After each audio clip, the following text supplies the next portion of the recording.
Buen día.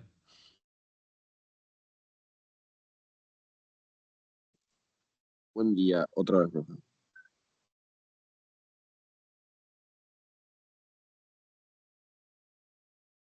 Bueno,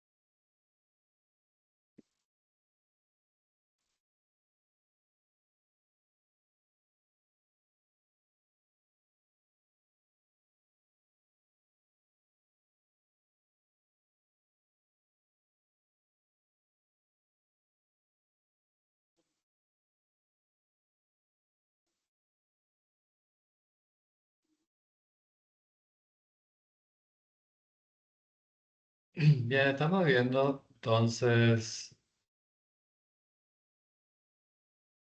vimos lo que son el efecto que tiene la corriente eléctrica en su paso por un conductor, genera un campo magnético. ¿Y cómo se podía hacer más aplicable ese campo magnético dándole una forma que le llamamos espiral?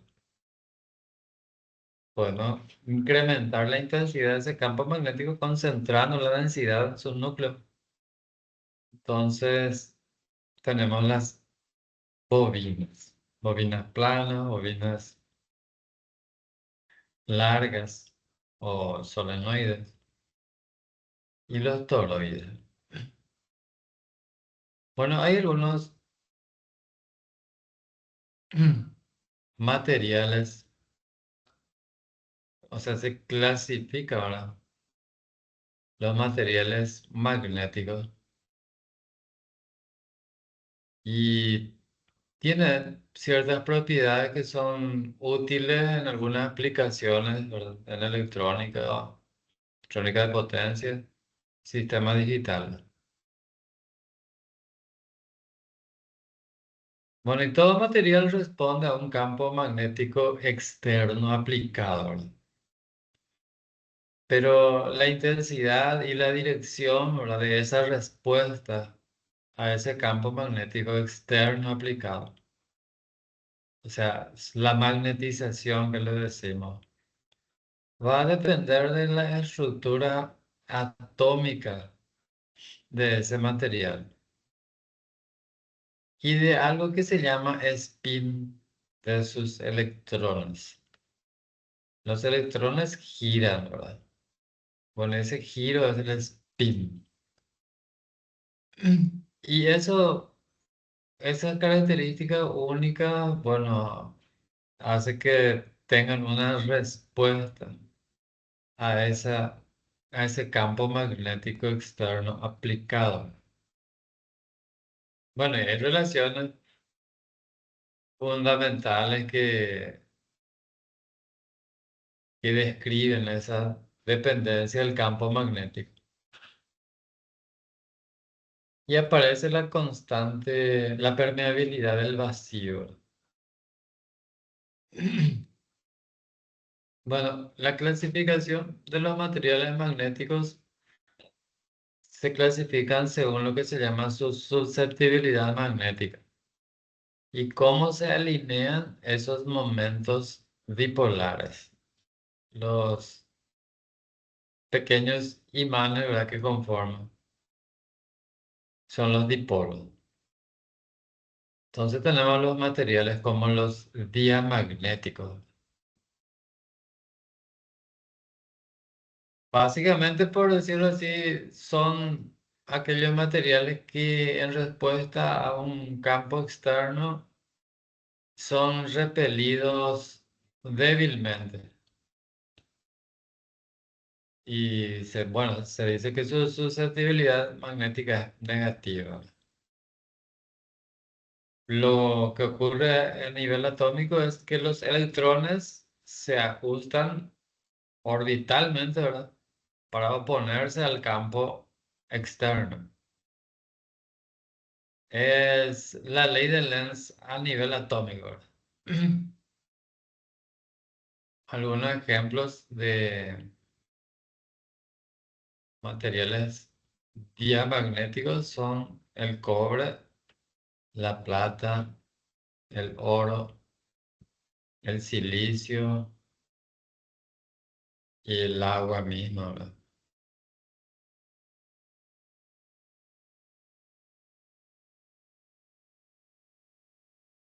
Bueno, y no retienen ese magnetismo aplicado, ¿verdad? O sea, que en presencia, al retirarse de la presencia de ese campo magnético externo, desaparece todo el factor.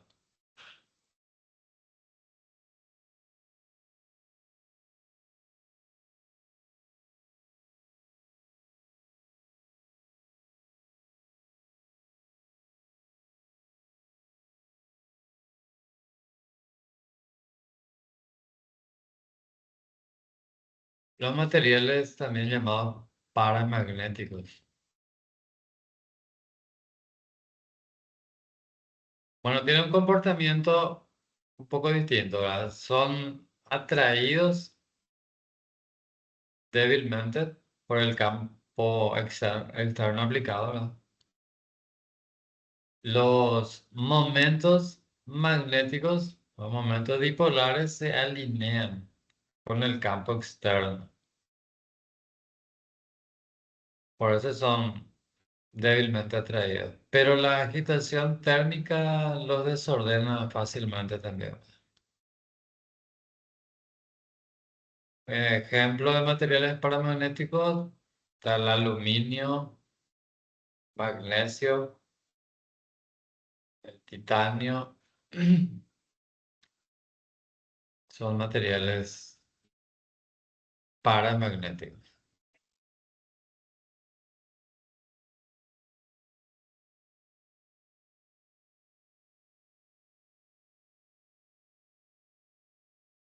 También la magnetización desaparece al retirar el campo magnético.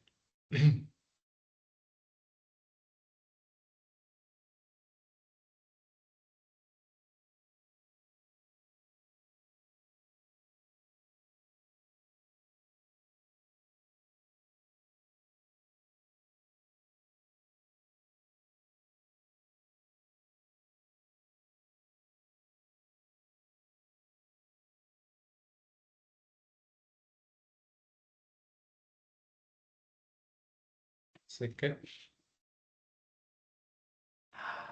mis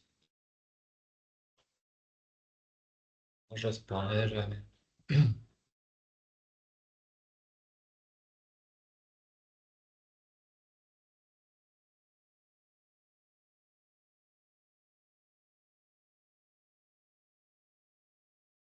Y otros materiales como el ferromagnético que tienen un comportamiento de que presenta una fuerte atracción al campo magnético externo, ¿no? Y los materiales ferromagnéticos sí pueden retener la magnetización, como si tuviese una memoria magnética. Y los momentos magnéticos se alinean, ¿verdad?, en una sola dirección. El hierro, por ejemplo, y níquel y algunas aleaciones son materiales ferromagnéticos.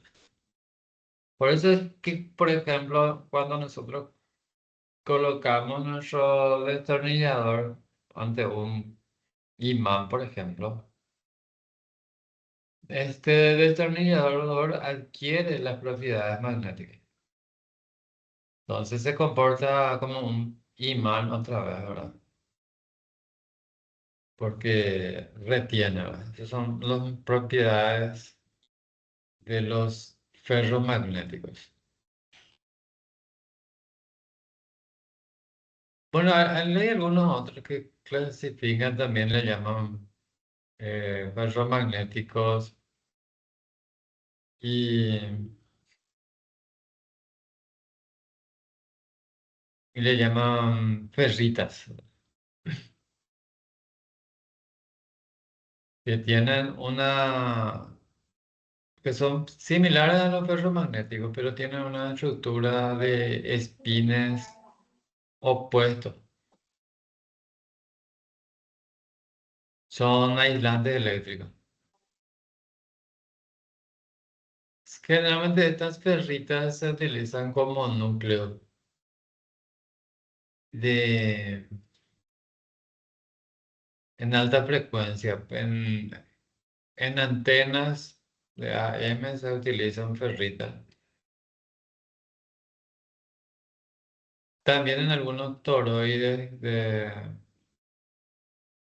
utilizaban fuentes de alimentación como esas bobinas de choque, ¿verdad?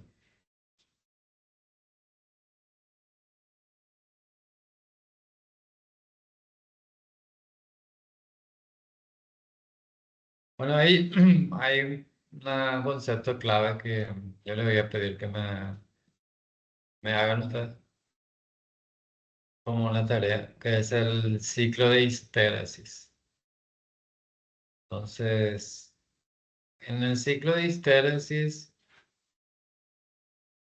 se habla de la remanencia, de la coercitividad y de la temperatura.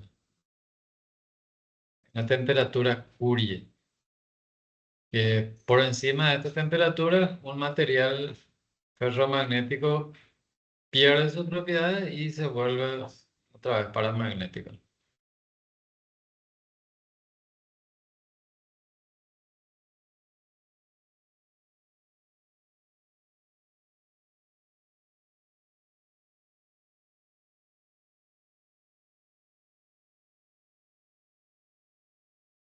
Bueno, las aplicaciones son muy diversas, ¿verdad?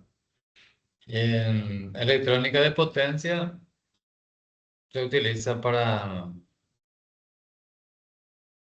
en las fuentes, para minimizar las corrientes de Foucault, que vamos a ver en qué consiste ahora. También se utiliza como los materiales ferromagnéticos para construir esa delgada capa que tienen los discos duros.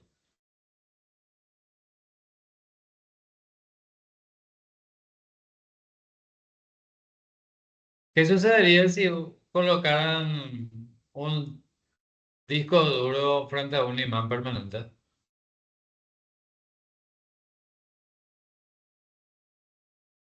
Sea, se acercaría o hablamos que se dañaría la información.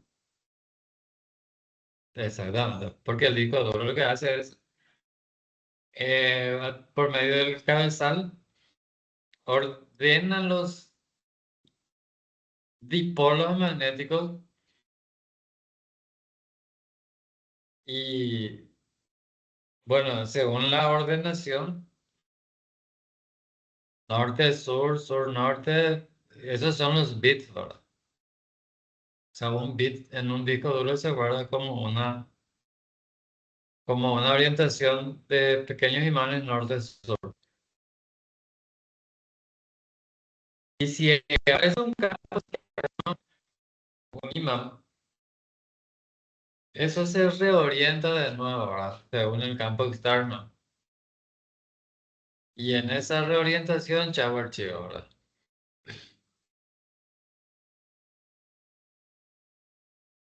Y eso sería Vo- irreparable, profesor. Volver a grabar, ¿verdad? Volver a grabar. Sea, lo que hacía es dañar el archivo. Y otras aplicaciones son los sensores, ¿verdad? En efectos Hall. Bueno, y algunos equipos de medicina como los y equipos de resonancia.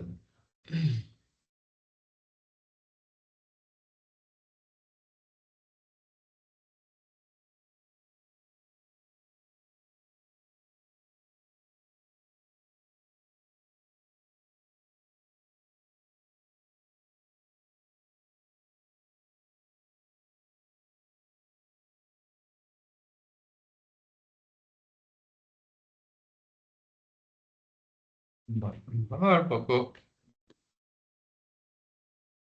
este experimento muy interesante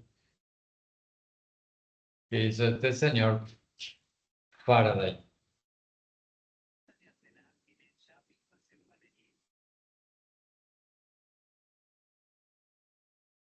Bueno, su experiencia hizo realmente cambios interesantes y logró experimentos que hasta ahí usamos, ¿no?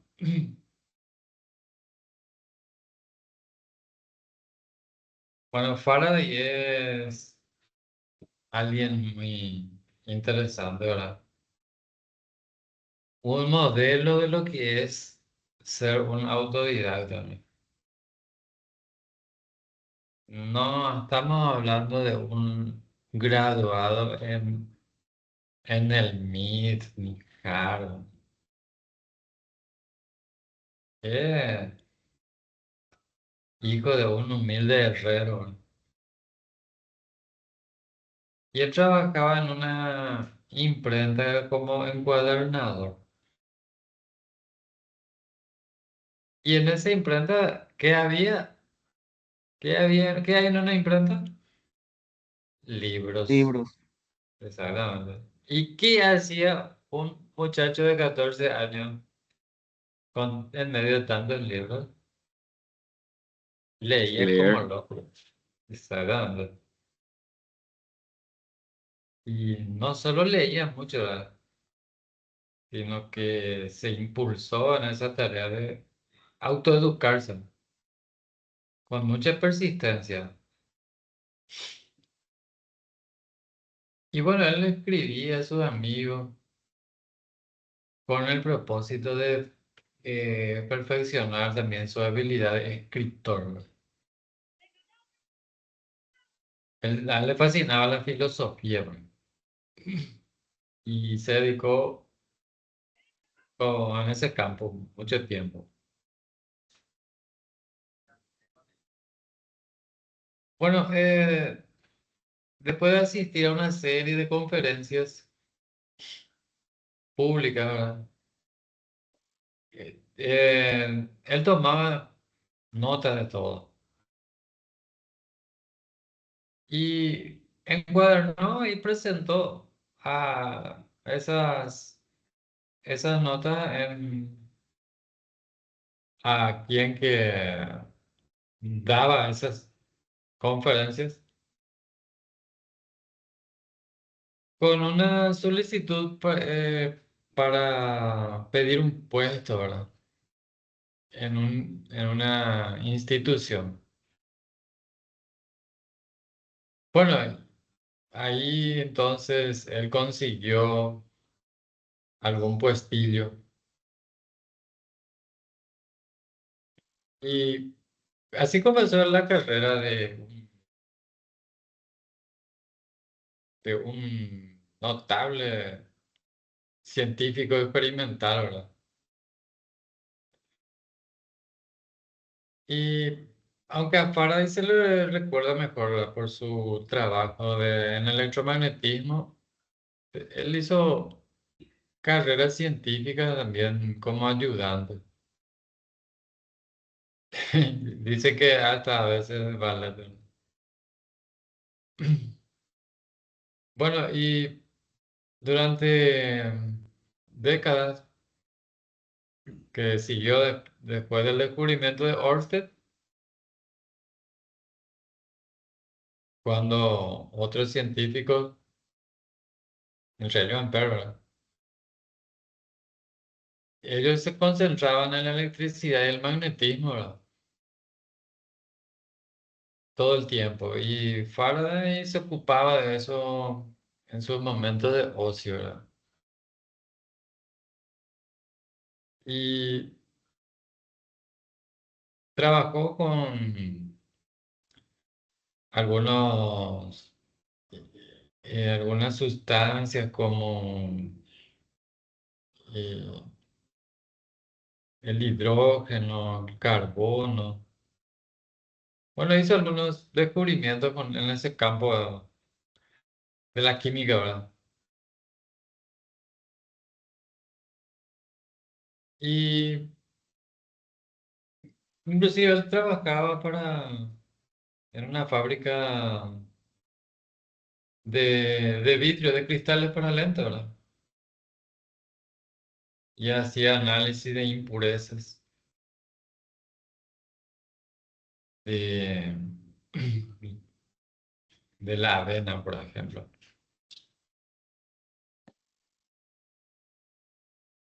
Bueno, y algo que le dio vuelta a Faraday en la cabeza, que le volvía loco, una vez que Ørsted demostró, ¿verdad?, que la corriente eléctrica genera un campo magnético, a él le surgió la pregunta y decía, si ¿no será que los buenos conductores de electricidad, al colocarse dentro de esa esfera de acción, o sea, dentro de ese campo magnético,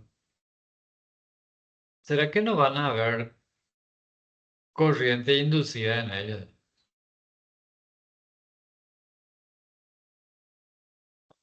Es al revés, ¿verdad?, de lo que da el experimento de Ørsted. Y entonces, para probar esta hipótesis, Faraday hizo dos solenoides grandes, de manera que uno estuviera bajo la influencia magnética del otro, ¿verdad? Y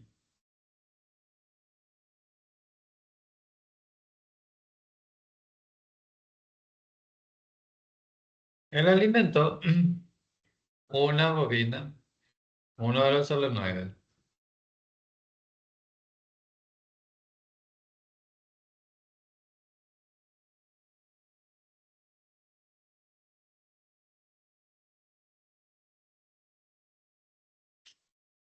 Acá tendríamos una batería, ¿verdad?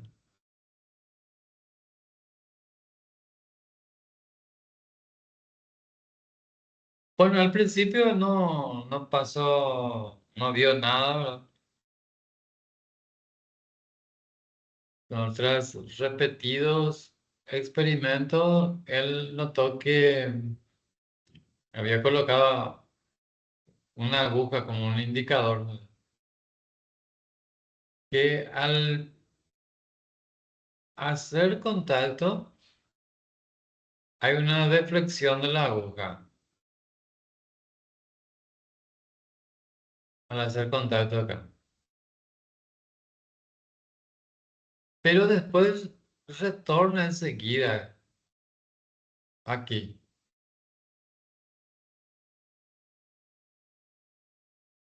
Al liberar. Y, o sea, por más que se mantenga pulsado, él retorna enseguida, perdón, no es que al liberar. Y al liberar, hace como un movimiento opuesto, ¿no? Entonces, esa es una característica que le llamó la atención a Faraday. Bueno, y observó que esta aguja quedaba imantada, ¿verdad?, en una determinada dirección al repetir el experimento. Quiere decir de que La única manera de que logre imantarse esta aguja es de que haya una circulación de corriente a través de acá en este circuito, ¿verdad?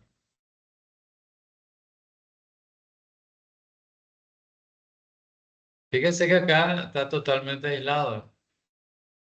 La corriente primaria se obtiene de esta batería, pero involucra solamente este solenoide. Este está totalmente apartado de contacto físico y eléctrico. No hay conexión. Pero hay una influencia de lo que ocurre en este lado sobre este lado, ¿verdad?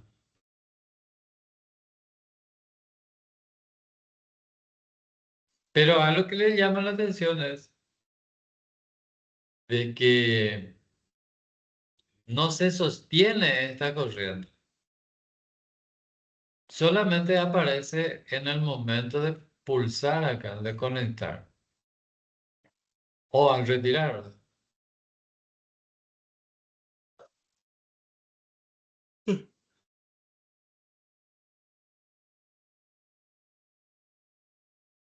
Y él entonces lo que dice es de que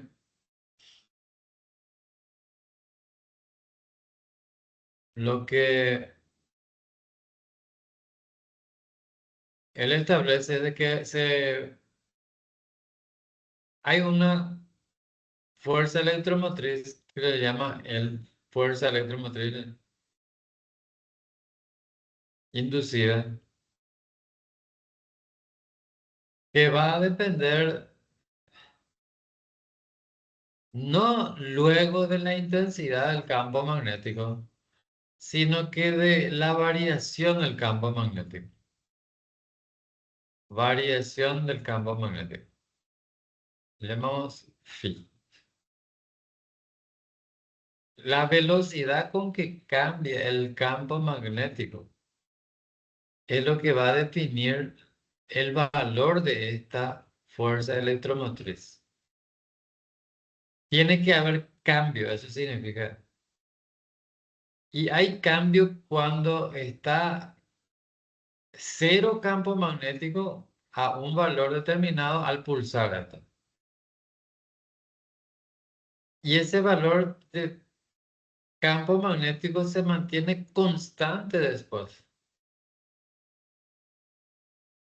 Pero eso es lo que él dice. No, es el valor del campo magnético lo que va a establecer la circulación de la corriente o la Fermi inducida, sino que es el cambio. Cada vez que yo externamente o por algún medio hacemos que cambie el flujo magnético, va a producirse una Fermi aquí. Mientras yo mantengo pulsada nomás esta tecla, este switch de contacto, va a desaparecer esa variación. Acá la palabra clave es variación. Y entonces va a desaparecer la Fermi.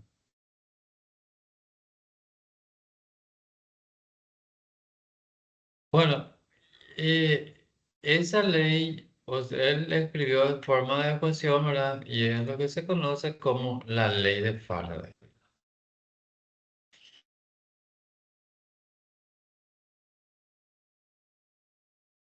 Algunos procesos para generar una FEM, este es el experimento que estuvimos viendo, ¿verdad? La energización de este solenoide hace que se genere un campo magnético. Aquí también, ¿verdad? De este lado también. Bueno, entonces al haber una variación de campo magnético, acá va, este instrumento va a revelar una corriente eléctrica.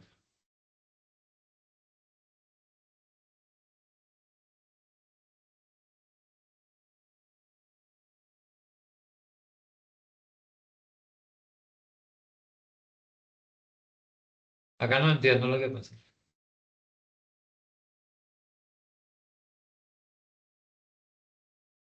A ver un poco. Este me... Profesor, Ah, profesor, ¿qué sí, significa FEM exactamente? ¿Que es un acrónimo? exactamente, sí, sí. FEM. Ok.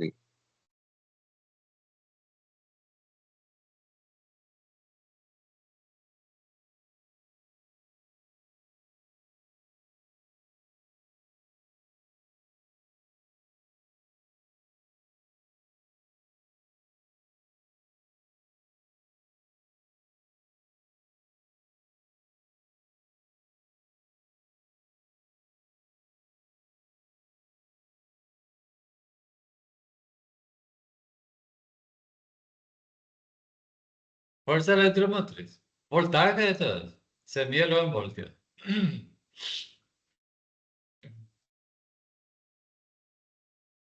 Bueno, este segundo dibujito, algo parece que le falta ahí, no entiendo cómo trabajar. Voy con un ratito ya. Mirar de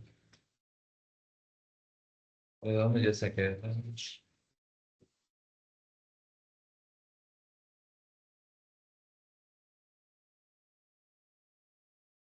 Vale. Ah, este está. Se me cortó la foto. Esto indica que hay un desplazamiento en este sentido de este solenoide. Se mueve hacia acá o hacia acá, no importa. Bueno, ¿qué es lo que ocurre? Acá tenemos una corriente y entonces hay un campo magnético en el interior del solenoide. Como este se mueve, entonces va a recibir campos magnéticos este solenoide, pero de intensidad variable, porque a medida que se acerca, aumenta la intensidad del campo magnético en el interior. O sea que hay variación del campo magnético.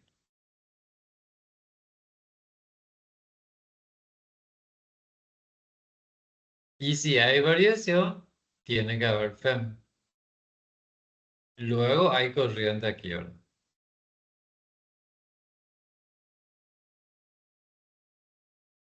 Y acá, ¿cómo se generaría? Acá no tenemos ni siquiera ninguna batería. Esto sí que es muy interesante. Tenemos solamente una barra de imán que puede desplazarse también, ¿verdad? Si acá o si acá. Pero se mueve.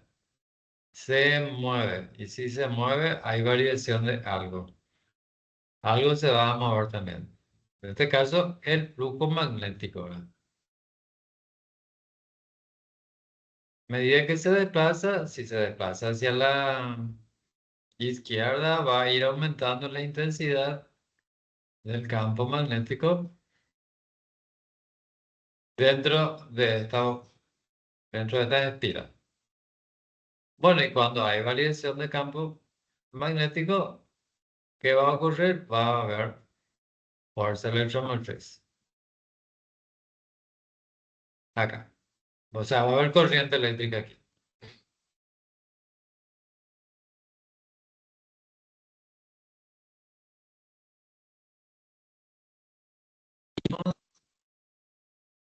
También una espira que puede moverse dentro de este campo magnético.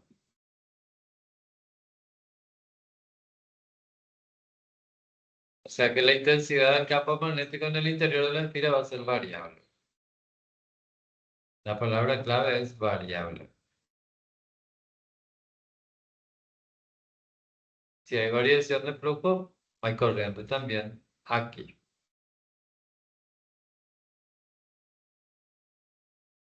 Esta es una espira también que puede moverse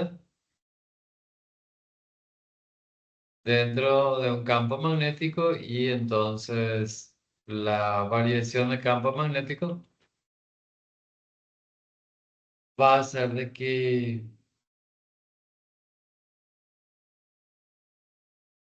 que se genere una FEM.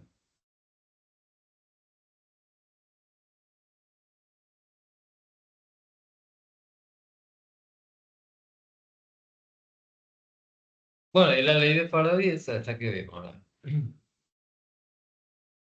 La FEM representaba para esta letra griega epsilon. Dice que es igual a menos la velocidad de cambio del flujo magnético. Este signo menos obedece a otra ley, que se llama la ley de Lenz. Ley de Lenz. Después lo vamos a anunciar. Ah, para que no se duerman todos. O también podemos expresar la ley de Lenz, perdón, la ley de Faraday por medio de esta ecuación. O sea, es la misma, solamente que acá tenemos n espiras, sería el número de espiras.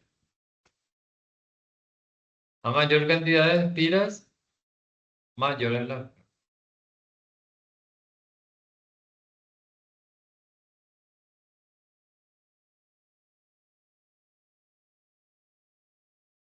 Bueno,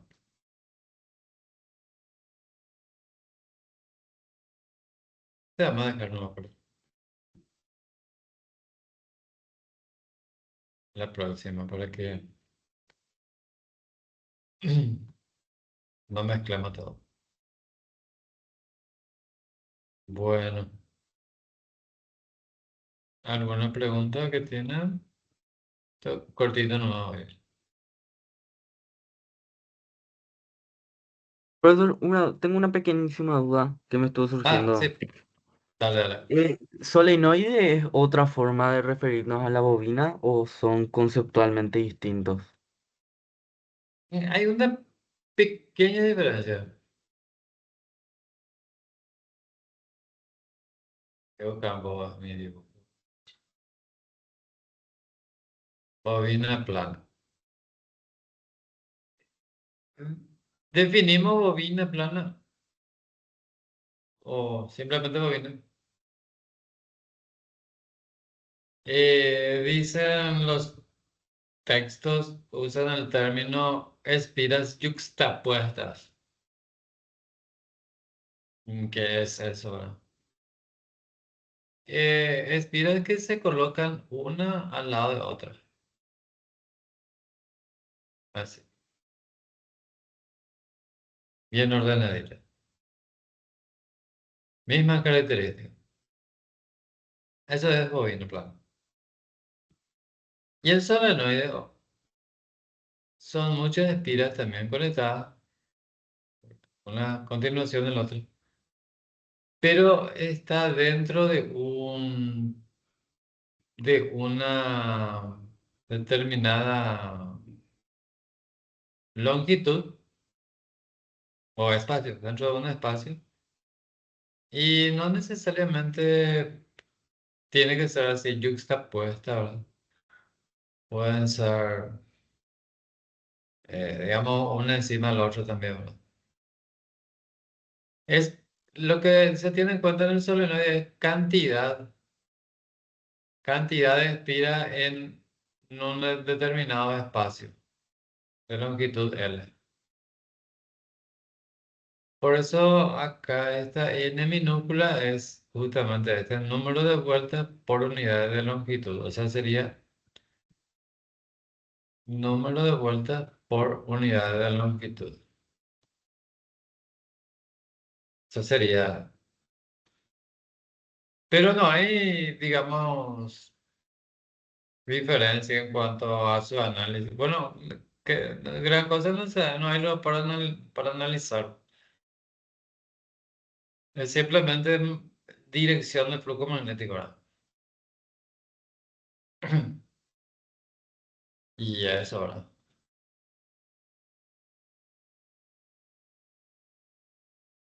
Y los dos hacen inductancia.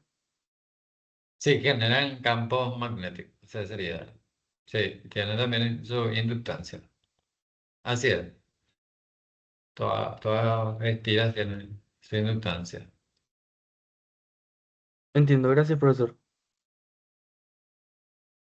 Profe, Sí, con respecto a la imagen de hace rato de la bobina alimentada con una batería, podría ser, había también al lado otra bobina y lo que no me quedó nomás muy claro es si es que en ese caso alimentaría entonces de forma de inductancia a la otra bobina. así es. Eso es lo que dijo Faraday, ¿verdad? Y probó su...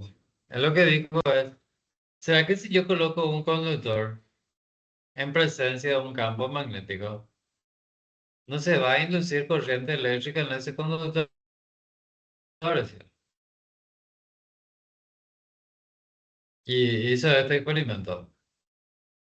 Colocar simplemente en presencia de un campo magnético. Solamente en presencia. Y está Profe, y eso, totalmente aislado. sí. Y eso podría tener algo que ver con la forma en que funcionan los transformadores. Como que me imagino más que uno está enfrente de otro y capaz hace esa similitud de funcionamiento. Así mismo. Es espectacular. Así es. Muy bien lo que dice el compañero.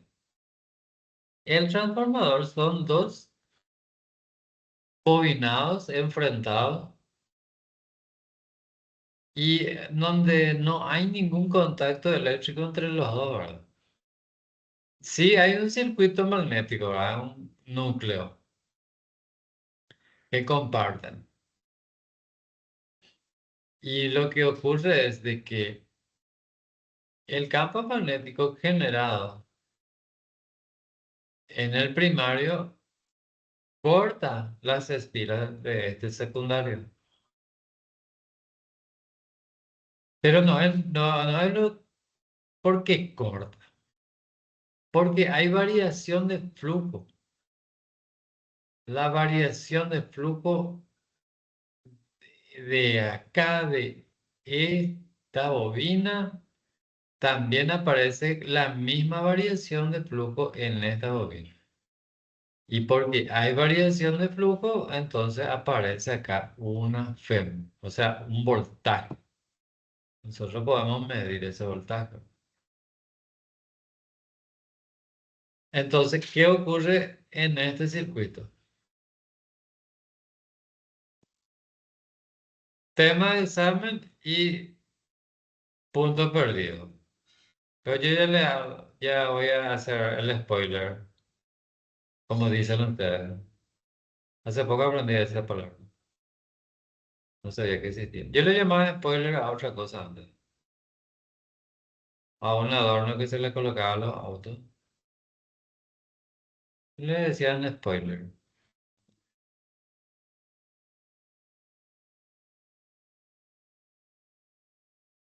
Era una resistencia.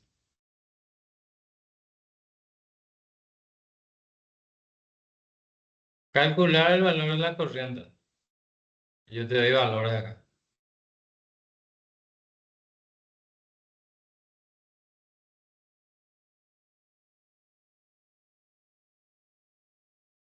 La relación es 1 a 1.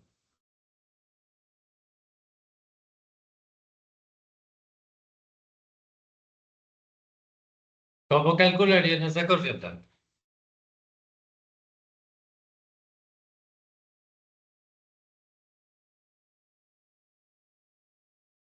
Profe, pero está en continua. Eso se puede inducir. Dame respuesta. Numérico.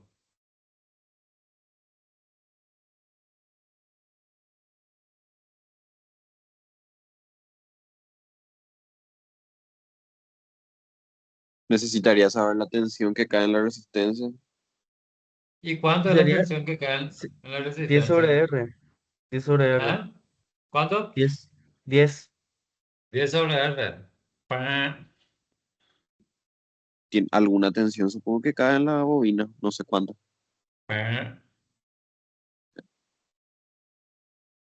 Es que para mí, que el transformador no funciona en continua y esa es una fuente de continua. Bueno, el Pero, transformador funciona con todo lo que, con todo lo que le colocaba. Más o menos. Lo que pasa es que la corriente continua genera un campo magnético acá. Pero ese campo magnético es constante, uniforme. No hay variación de flujo. No hay variación de flujo. Y si no hay variación de flujo, entonces la FEM inducida es... cero.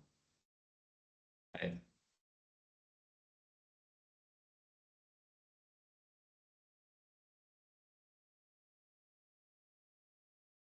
Si sale en el examen ya tienen tema seguro.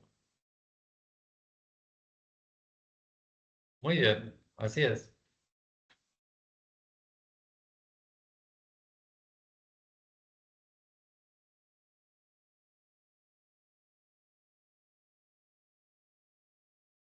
Entonces la corriente sería cero la que solicitaste. Exactamente. Ah, Corriente cero. Si tienen un transformador a mano ahí en su casa, prueben, alimenten con una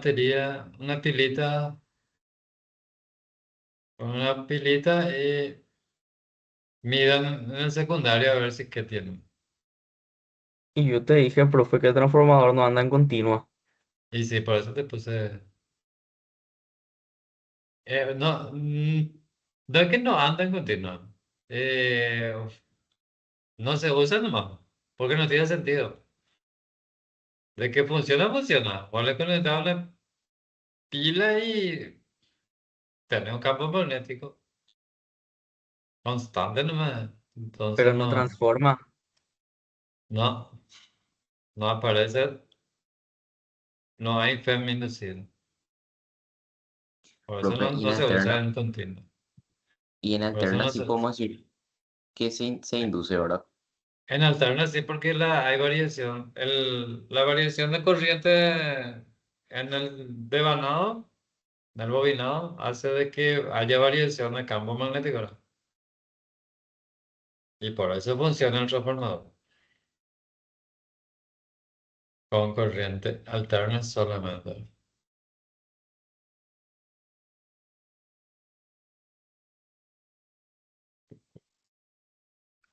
Y si este ejercicio, por ejemplo, fuera en alterna, nosotros tendríamos que usar la fórmula que nos mostraste de Faraday para determinar esa corriente. No, sí, cambiamos esa fuente de continua por una fuente de alterna y ahí es fácil. Si conocen la relación de transformación, en ese caso yo le puse 1, 1, entonces tenés 10 voltios en el secundario, Ujú, directo. bien.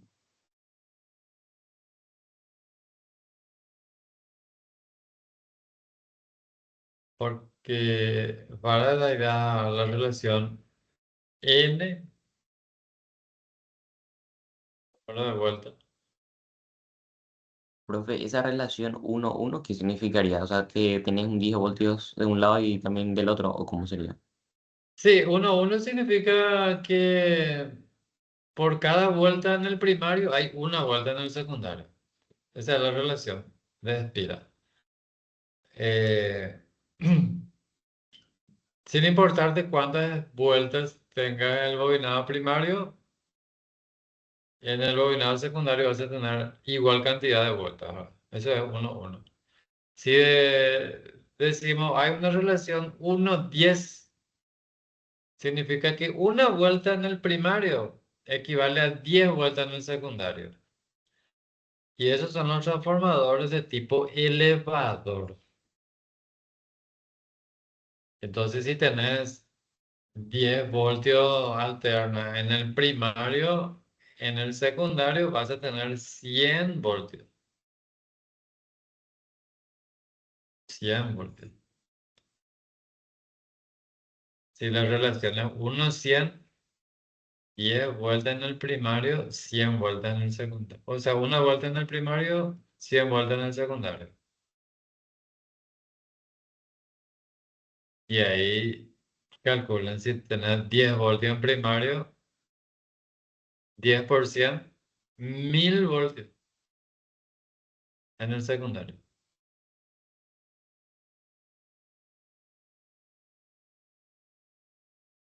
Ahí ya te puede dar un pequeño susto si tocas tu